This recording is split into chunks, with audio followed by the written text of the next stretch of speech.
Hello दोस्तों, आपका मेरे साइंस क्लास में स्वागत है। तो आज हम पढ़ेंगे क्लास 7 का साइंस का चैप्टर जो कि है 10 चैप्टर रेस्पिरेशन इन ऑर्गेनिज्म। तो ये रेस्पिरेशन ऑर्गेनिज्म में कैसे होते हैं ये उसके बेसिस पर है। तो शुरू करते हैं। Why do we respire? तो हम क्यों रेस्पायर करते हैं, यानी हम क्यों सांस लेते हैं। रेस्पायर का मतलब होता है सांस लेना। तो आपने चैप्टर 2 में तो पढ़ा होगा कि स्मॉल माइक्रोस्कोपिक यूनिट्स को हम कहते हैं सेल्स, और सेल जो है वो एक smallest structural and functional unit of organism है, जो कि सेल उसका परफॉर्म करता है सर्टेन फंक्शन, जो कि है न्यूट्रिशन, ट्रांसपोर्ट, एक्सक्रीशन और रिप्रोडक्शन। तो ये हमें एनर्जी भी प्रोवाइड करते हैं।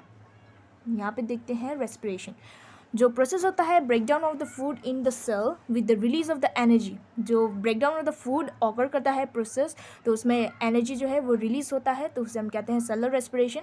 और जो सेलुलर रेस्पिरेशन है वो सेल्स ऑफ ऑल ऑर्गेनिजम्स में ऑकर करते हैं।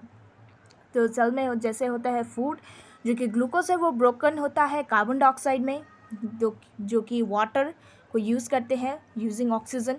और जब ग्लूकोज ब्रेकडाउन होता है with the use of oxygen, तो उसे हम कहते हैं एरोबिक रेस्पिरेशन। और जो विदाउट ऑक्सीजन के बेसिस पर जो फूड जो है वो ब्रोकन डाउन होता है इनटू सिंपलर सब्सटेंसेस, तो उसे हम कहते हैं एनारोबिक रेस्पिरेशन। और जो ब्रेकडाउन ऑफ द फूड है वो रिलीज़ करता है एनर्जी को, जैसे कि glucose with the use of oxygen, carbon dioxide plus water जो है एनर्जी यूज़ करता है, तो उसे भी हम क्या कहते हैं एनएरोबिक्स भी कह सकते हैं। तो जब विदाउट यूज़ ऑफ ऑक्सीजन होता है तो उसे हम लिख सकते हैं glucose without the use of oxygen is alcohol, carbon dioxide और एनर्जी में कन्वर्ट होते हैं। तो यहाँ पे देखते हैं, यहाँ पे है आपका एनारोबिक रेस्पिरेशन जो मसल सेल्स में फुलफिल करता है डिमांड एनर्जी को, तो उसमें भी हम लिख सकते हैं ग्लूकोज इन द मसल्स, जो कि है in the absence of oxygen plus lactic acid plus energy. तो उससे ये यहाँ पे आप फिगर भी देख सकते हैं। यहाँ पे है ब्रीदिंग। तो ब्रीदिंग आप क्यों करते हैं?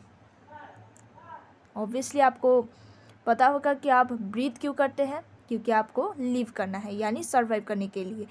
जो इन्हेलेशन होता है, यानी कि ऑक्सीजन जो है हम अपने बॉडी के ऊपर लेते हैं, यानी प्रोसेस जो होता है taking rich oxygen into the body, तो उसे हम कहते हैं इन्हेलेशन।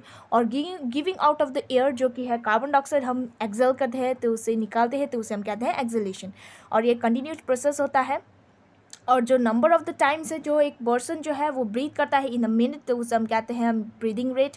ड्यूरिंग ब्रीदिंग इनहेलेशन और एक्सहेलेशन जो है वो प्रोसेस टेक प्लेस करता है, यानी ब्रीदिंग का मतलब होता है कि इनहेलेशन प्लस 1 एक्सहेलेशन, ताकि 1 हम अगर इनहेलेशन करते हैं ऑक्सीजन को, तो 1 हम कार्बन डाइऑक्साइड भी निकालते हैं, यानी एक्सहेल करते हैं। तो एक्टिविटी भी है, आपको यहाँ पे टेबल भी है, changes in the breathing rate under different conditions. आपको नेम ऑफ द क्लासमेट लिखना है, नॉर्मल है या नॉर्मल नहीं है, या आपको मिनट्स जो है 10 मिनट्स वॉक करने के बाद आफ्टर रनिंग और रेस्ट में कितना होता है ब्रीदिंग रेट, ये आपको ऑब्जर्व करना है। 10.3 में भी है, यहाँ पे ड्यूरिंग पर्सन जो है नॉर्मल डे में कैसे ब्रीथ करते हैं, यानी एक्टिविटीज़ जो है इनमें कैसे कैसे होते हैं ब्रीदिंग रेट, ये आपको यहाँ पे एक्टिविटी दिया गया है उसके बेसिस पे। तो हाउ डू वी ब्रीथ, तो हम कैसे ब्रीथ करते हैं। जब हम इनहेल करते हैं ऑक्सीजन को, तो वो पास करता है हमारे नॉस्ट्रल्स जो कि है इनटू नसल कैविटी, और जो नसल कैविटी है तो उससे लंग्स को रीच करता है, जो कि है air through the wind pipe का हम ओसोफेगस भी कहते हैं। लंग्स जो है वो प्रेजेंट करता है इन द चेस्ट कैविटी, और जो कैविटी है वो सराउंड करता है रिब्स ऑन द साइड, जो कि रिब्स होते हैं उससे सराउंड किए जाते हैं, तो उसे मस्कुलर शीट में उसमें प्रेजेंट होता है, तो उसे हम कहते हैं डायफ्राम, जो कि चेस्ट कैविटी का फ्लोर, हम कह सकते हैं कि वो फ्लोर फॉर्म कर रहा है। तो ब्रीदिंग जो है वो इन्वॉल्व करता है movement of the diaphragm on the rib cage को। ड्यूरिंग इनहेलेशन क्या है, रिब्स जो है वो मूव अप होते हैं, यानी कि रिब्स जो है वो मूव करते हैं ऊपर की तरफ। और जब हम इनहेल करते हैं एक्सहेल करते हैं, तो डायफ्राम जो है वो डाउनवर्ड्स, यानी कि नीचे की तरफ होते हैं, मूव होते हैं।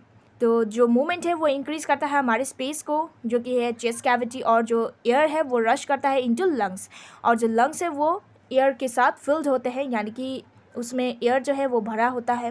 ड्यूरिंग एक्सहेलेशन जो रिब्स मैंने कहा था कि वो डाउनवर्ड्स मूव करते हैं, ताकि ये फॉर्मर पोजीशन में आ सके। तो यहाँ पर भी आप देख सकते हैं कि ये करता है रिड्यूस साइज को, जो कि है चेस्ट कैविटी का, और जो एयर है वो पुश करते हैं आउट ऑफ द लंग्स, और जो मूवमेंट है वो हम फील कर सकते हैं व्हेन वी ब्रीथ।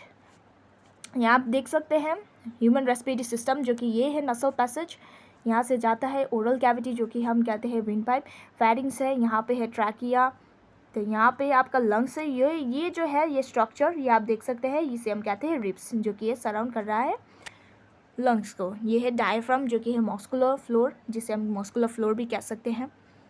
तो यहाँ पर भी है 10.4 और 10.5 ड्यूरिंग इनहेलेशन और एक्सहेलेशन का सिंपल आपका ये एक्टिविटी है।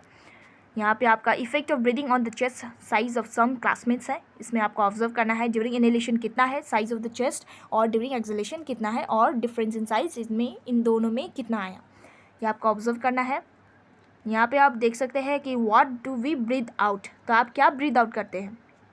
जब आप मतलब इनहेल करते हैं तो आप ऑक्सीजन को इनहेल करते हैं, और आप जब एक्सहेल करते हैं तो आप कार्बन डाइऑक्साइड को बाहर निकालते हैं, ये आपको तो पता होगा, सिंपल है। ब्रीदिंग इन अदर एनिमल्स, तो एनिमल्स में कैसे होते हैं, तो कॉकरोच जैसे कि एग्जांपल है, कॉकरोच का 2 ओपनिंग्स होता है on the sides of the body, other insects also have similar openings, जैसे यहाँ पे आप देख सकते हैं this openings are called as spiracles. तो कॉकरोच का ओपनिंग्स जो है उसमें हम कहते हैं उसे स्पाइरेकल्स, और जो इंसेक्ट्स है उसमें network of the air tubes present होते हैं, तो फॉर गैस सेक्शंस तो उसे हम कहते हैं ट्रैकिया, आप यहाँ पे फिगर पे देख सकते हैं tracheal system. Oxygen rich air जो होता है वो रश करता है थ्रू स्पाइरेकल्स, और उससे आपका जाता है ट्रैकियल ट्यूब्स में, जो डिफ्यूज़ होता है बॉडी टिश्यू और रीच करता है every cell of the body of the cockroach. तो कार्बन डाइऑक्साइड कैसे होता है, carbon dioxide from the cells जो कि जाता है ट्रैकियल ट्यूब्स के ऊपर, और जो मूव करते हैं थ्रू द स्पाइरेकल्स, और दिस एयर ट्यूब्स और trachea are found on in the insects, ये इंसेक्ट्स में ही पाए जाते हैं और any other group of animals में ही। तो यहाँ पे ऑथवर्म है, ऑथवर्म का कैसे होता है, यहाँ पे आप देख सकते हैं कि ऑथवर्म का स्किन जो है वो स्लिपरी होता है, मॉइस्ट होता है।